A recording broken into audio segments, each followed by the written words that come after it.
ओम नमः शिवाय। हर हर महादेव। भोलेनाथ की जय। माता पार्वती की जय। आप सभी को श्रावण मास के तीसरे सोमवार की हार्दिक शुभकामनाएं।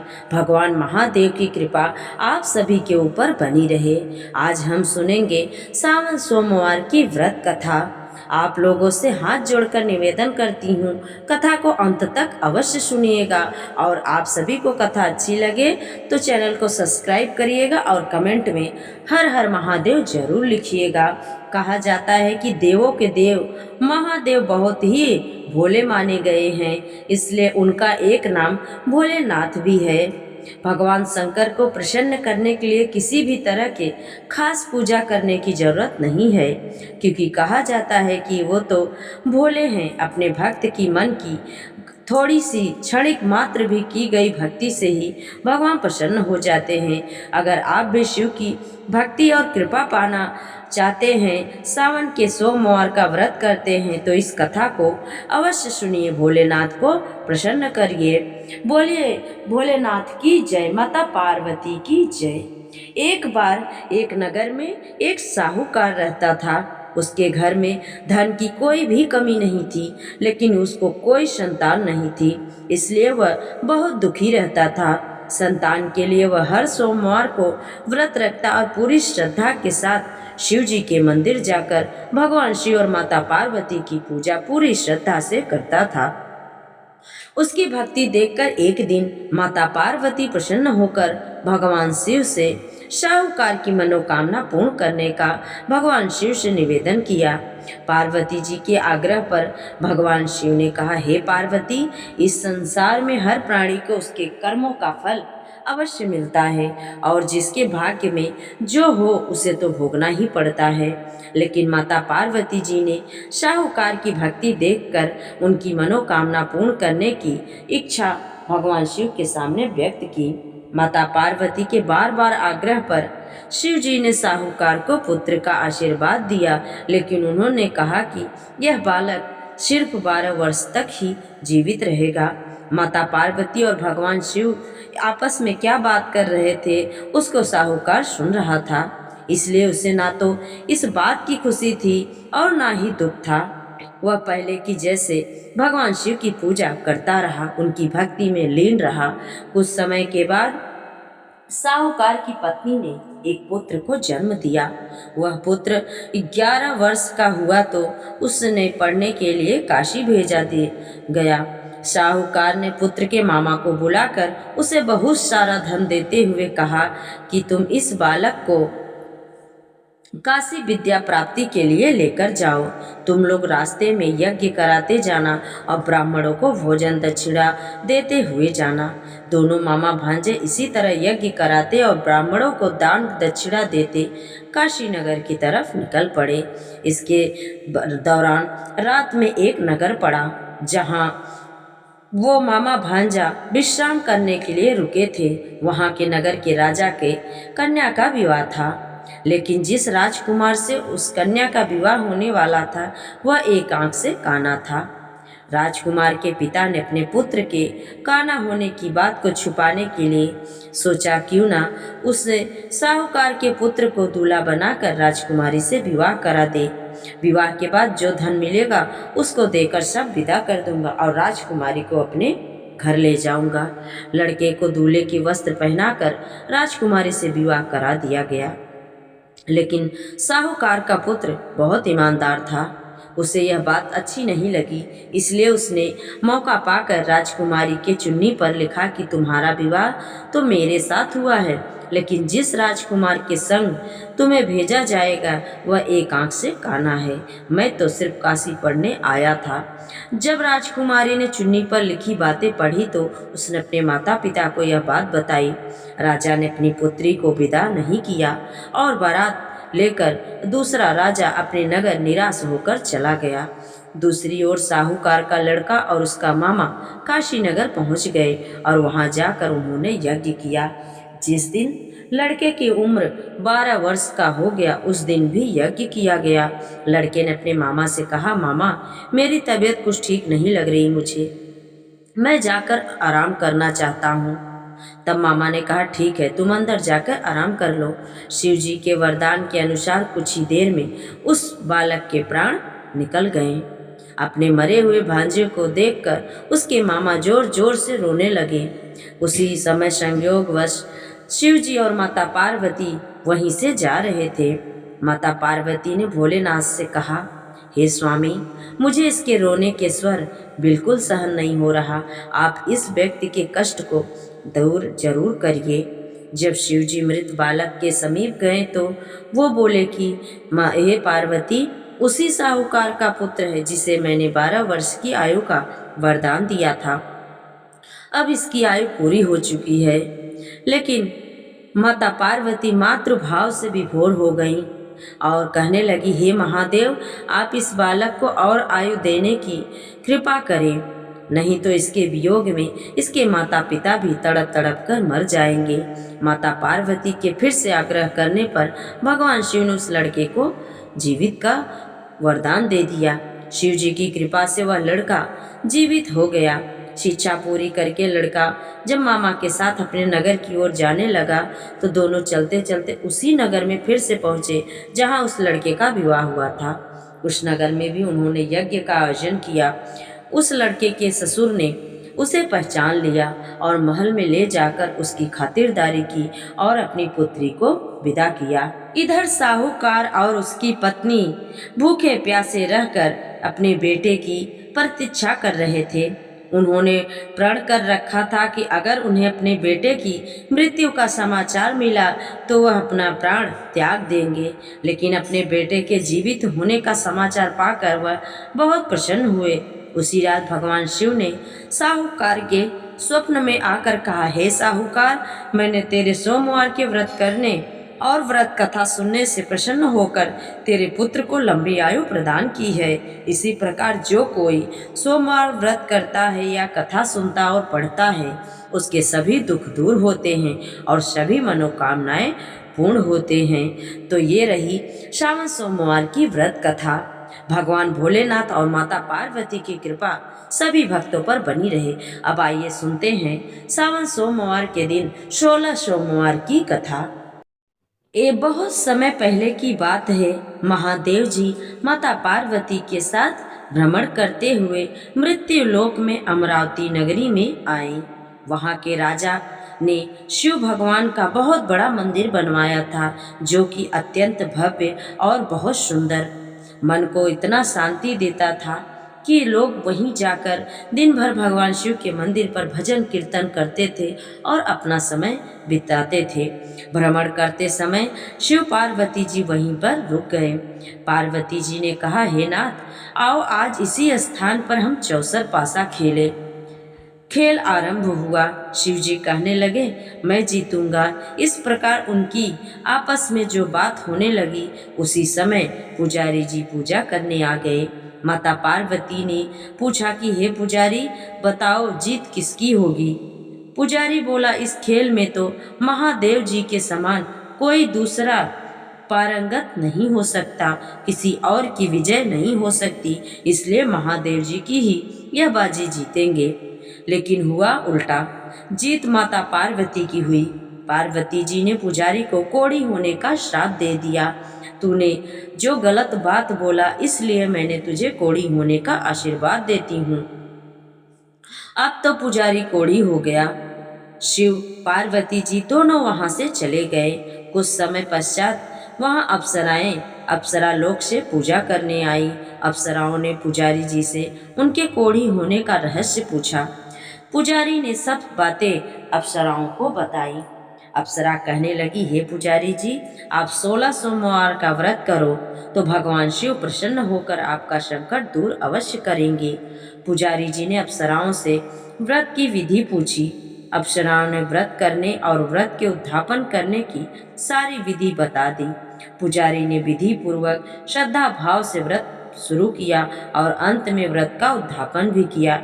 व्रत के प्रभाव से पुजारी जी सही हो गए।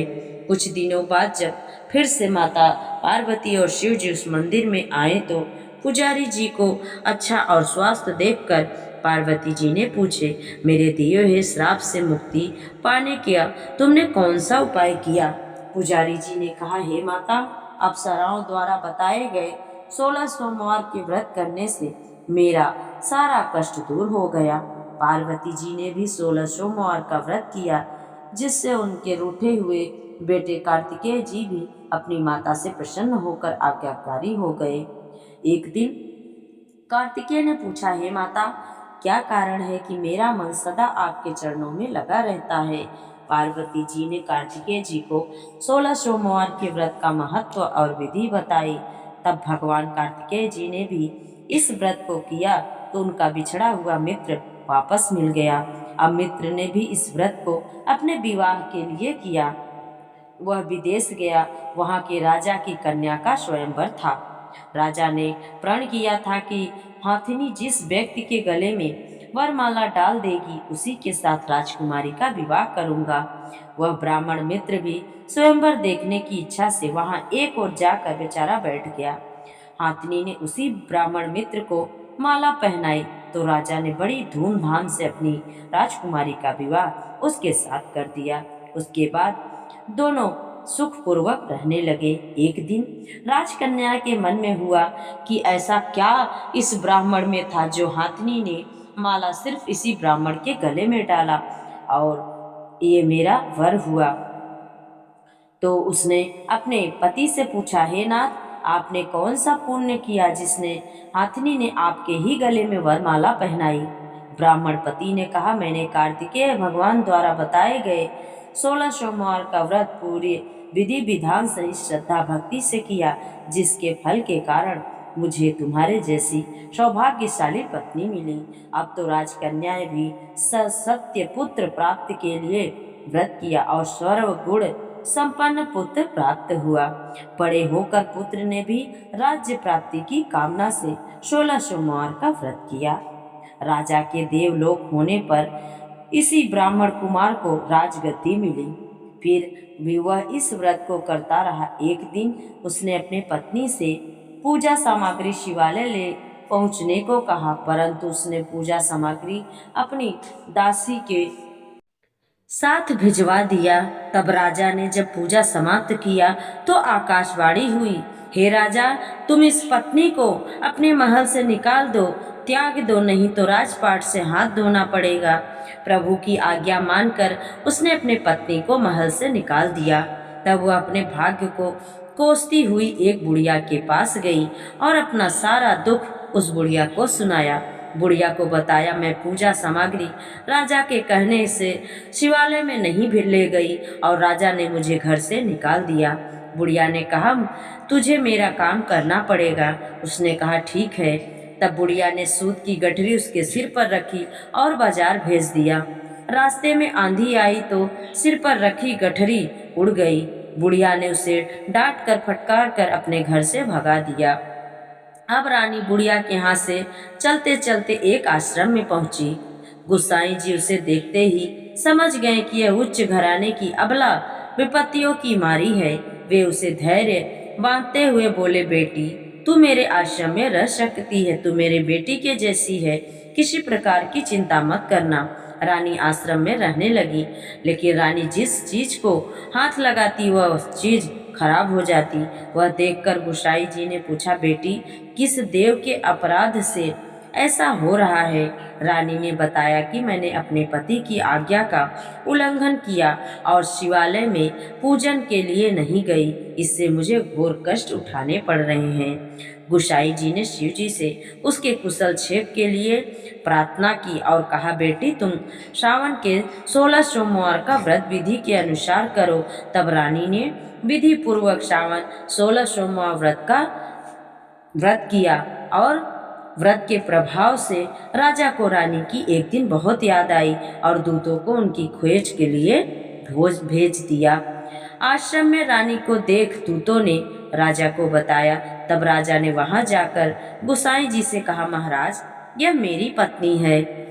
मैंने इसका परित्याग किया था क्योंकि जिस दिन हम शिवालय में पूजा कर रहे थे मैंने अपनी पत्नी से बोला कि पूजा का सामग्री तुम लेकर आना। लेकिन मेरी पत्नी नहीं सुनी और दासियों के साथ भेज दी। इसलिए महादेव के आकाशवाणी के कारण मुझे अपनी पत्नी का परित्याग करना पड़ा। कृपया इसे मेरे साथ जाने की आज्ञा दे। शिव जी की कृपा से हर वर्ष 16 सोमवार का व्रत करते हुए वे आनंद से रहने लगे और जब अंत में शिवलोक को प्राप्त हुए। कथा सुनने के बाद शिव जी की आरती जरूर गाना चाहिए। आइए सुनते हैं शिव जी की आरती। ओम जय शिव ओमकारा, स्वामी जय शिव ओमकारा। ब्रह्मा विष्णु सदा शिव, हर हर भोलेनाथ सदा शिव, अर्धांगी धारा। ओम जय शिव ओमकारा, एकानन चतुरानन पंचानन राजे। हंसानन गरुड़ासन, हंसानन गरुड़ासन, वृषवाहन साजे। ओम जय शिव ओमकारा, दो भुज चार चतुर्भुज, 10 भुज अति शोहे। त्रिगुण रूप निरखता, त्रिभुवन जन मोहे। ओम जय शिव ओमकारा, अक्षमाला वनमाला मुंडमाला धारी। चंदन मृग मद चंदा, सोहे शशिधारी। ओम जय शिव ओमकारा, श्वेतांबर पीतांबर, अंगे शनकादिक गरुड़ादिक, भूतादिक संगे। ओम जय शिव ओमकारा, कर के मध्य कमंडलु, चक्र त्रिशूल धरता। जग करता जग भरता, जग करता जग भरता, जग संहार करता। ओम जय शिव ओमकारा, ब्रह्मा विष्णु सदा शिव, जानत अविवेका। प्रणवाक्षर के मध्य ये तीनों एका। ओम जय शिव ओमकारा, काशी में विश्वनाथ विराजत, नंदी ब्रह्मचारी। नित्य उठी भोग लगावत, महिमा अति भारी। ओम जय शिव ओमकारा, त्रिगुण शिव जी की आरती, जो कोई नर गावे। कहत शिवानंद स्वामी, भजत शिवानंद स्वामी, मन वांछित फल पावे। ओम जय शिव ओमकारा, स्वामी जय शिव ओमकारा। ब्रह्मा विष्णु सदा शिव, अर्धांगी धारा। ओम जय शिव ओमकारा, जटाटवी गलज्वल प्रवाहि पवियस्थले, गले वलम्बलाम्बितं भुजंग तुंगमालिकाम्। डमट्टम डमट्टम त्रिनादवर्मयङ्करम्, चकार चण्ड ताण्डव तनोतु नः शिवः शिवम्। जटाकटाः सम्भ्रमं भ्रमल्लनिम्प निर्झरी, बिलोल वीचवल्लरी विराजमान मूर्धनि। धगत धगत धगज्वल ललाट पट्ट पावके, किशोर चंद्रशेखरे रति प्रतिक्षणं मम। धराधरेण नंदनी विलासु बंधु बंधुर, स्फुरक्ति गंध संतति प्रमोदमान मानसे। कृपा कटाग चोरणी निरुत्य दुर्धरापति, क्वचित् दिगंबरे मनो विनोद मेदु वस्तुनि। ओम नमः शिवाय। हर हर महादेव। आप सभी के ऊपर भगवान शिव और माता पार्वती की कृपा सदा बनी रहे। आप सभी ने अगर कथा को अंत तक सुना है तो वीडियो को लाइक, शेयर और चैनल को सब्सक्राइब करना मत भूलिएगा और कमेंट में हर हर महादेव जरूर लिखिएगा। हर हर महादेव।